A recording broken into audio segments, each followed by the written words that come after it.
London में गांधी की प्रतिमा पर तोड़फोड़, गाजा शांति योजना पर मोदी ट्रंप नेतन्याहू की बैठकों से लेकर मुस्लिम देशों का समर्थन और हमास पर दबाव। अफगानिस्तान में इंटरनेट ब्लैकआउट, क्वेटा में धमाका, पीओके में हड़ताल और कनाडा बिश्नोई गैंग को आतंकी घोषित किया। और भी कुछ जगत की बड़ी खबर। आदाब, नमस्कार। आज है 30 सितंबर 2025। मैं आपका होस्ट अनीस अंसार और आप देख रहे हैं ग्लोबल आवाज। तो चलिए शुरू करते हैं। एक छोटी सी रिक्वेस्ट, हमारे चैनल को सब्सक्राइब करें और बेल आइकन दबाना न भूलें।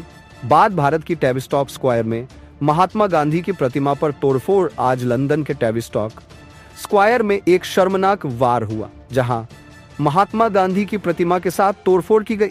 भारतीय उच्चायोग ने तुरंत हस्तक्षेप करते हुए इस घटना की कड़ी निंदा की और कहा कि यह सिर्फ तोड़फोड़ नहीं बल्कि अहिंसा के विचारों पर हमला है। उच्चायोग की टीम मौके पर है और स्थानीय अधिकारियों के साथ मिलकर प्रतिमा की गरिमा लौटाने की कोशिश जारी है। यह घटना गांधी जयंती से कुछ दिन पहले होना और भी अधिक संवेदनशील बना देता है। अगली खबर देखिए। गाजा शांति योजना, भारत ने स्वागत किया। पीएम मोदी की प्रतिक्रिया। प्रधानमंत्री ने ट्रंप द्वारा पेश की गई गाजा शांति योजना का खुले दिल से स्वागत किया और उम्मीद जताई कि बाकी देश भी इसका समर्थन करेंगे। उन्होंने कहा कि यह योजना फलस्तीनी और इस्राएली लोगों के साथ साथ पूरे पश्चिम एशियाई क्षेत्र के लिए स्थायी शांति, सुरक्षा और विकास का रास्ता दे सकती है। भारत ने इस पहल को सकारात्मक कदम मानते हुए सभी पक्षों से रचनात्मक सहभागिता की अपील की है। अगली खबर देखिए। व्हाइट हाउस बैठक, ट्रंप और नेतन्याहू का सौदा, हमास पर दबाव। व्हाइट हाउस में राष्ट्रपति और इजराइल के प्रधानमंत्री की बैठक के बाद कहा गया कि दोनों नेता गाजा के लिए नई 20 सूत्रीय योजना पर सहमत हैं और हमास से इसे मानने की अपील की जा रही है। इस योजना में तुरंत सैन्य कार्रवाई रोकने और बंधकों की रिहाई जैसे कदम शामिल हैं, जिससे काफी अपेक्षाएं जुड़ी हैं। अब सवाल यह है कि हमास किस तरह प्रतिक्रिया देगा और क्या यह अस्थायी शांति में बदल पाएगा। अगली खबर देखिए। मुस्लिम देशों की प्रतिक्रिया। कतर, जॉर्डन, यूएई और अन्यों की आवाज। कई प्रमुख मुस्लिम देशों के विदेश मंत्रियों ने ट्रंप की पहल का स्वागत किया और कहा कि क्षेत्र में स्थिरता लाने के लिए अमेरिका के साथ साझेदारी अहम है।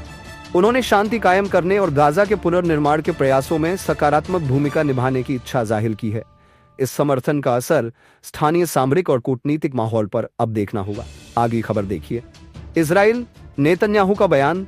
सेना को वापस नहीं बुलाऊंगा। इजरायली प्रधानमंत्री ने साफ कहा कि वे सुरक्षा कारणों से अपनी सेना को गाजा से वापस बुलाने वाले नहीं हैं और उन आलोचकों को नसीहत दी जो तत्काल वापसी की मांग कर रहे हैं। उनका तर्क है कि सेना की उपस्थिति के बिना हमास फिर से उभर सकता है और पट्टी का दोबारा पुनर्निर्माण जोखिम भरा हो जाएगा। अमेरिकी समर्थन के भरोसे नेतन्याहू ने अपनी कड़ी मुद्रा बनाए रखी हुई है।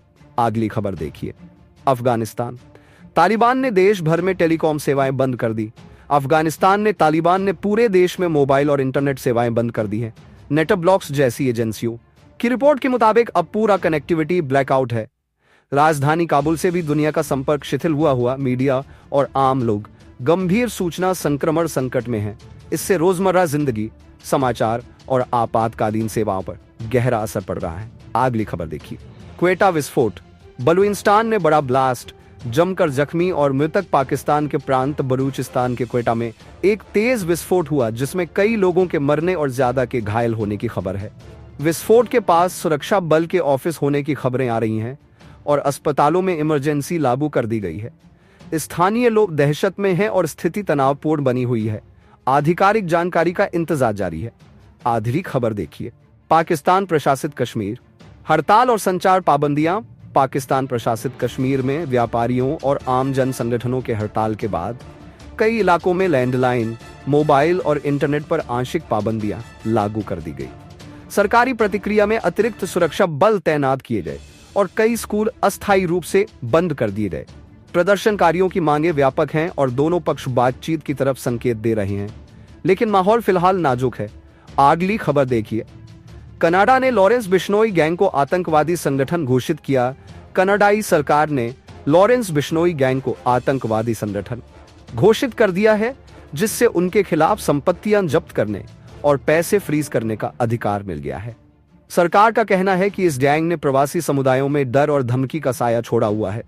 इस निर्णय के बाद अंतर्राष्ट्रीय स्तर पर भी इस मामले पर नई कानूनी और कूटनीतिक चुनौतियां सामने आ सकती है। अगली खबर देखिए। जम्मू कश्मीर। उमर अब्दुल्लाह का स्टेटहुड पर बयान। जम्मू कश्मीर के मुख्यमंत्री उमर अब्दुल्लाह ने सरकार से अपने वादे पूरी तरह निभाने की मांग की और कहा कि स्टेटहुड को लेकर जुड़वा वादों को पूरा करना जरूरी है। उन्होंने लद्दाख के हालात का जिक्र करते हुए कहा कि वादे पक्के होने चाहिए, वरना हालात बिगड़ सकते हैं। यह बयान राजनीतिक माहौल में नई बहस और प्रतिक्रियाएं खड़ी कर सकता है। तो दोस्तों, ये थी आज की बड़ी और अहम खबरें। अगर वीडियो पसंद आए तो लाइक और शेयर जरूर करें। मिलते हैं अगली वीडियो में, तब तक के लिए अलविदा।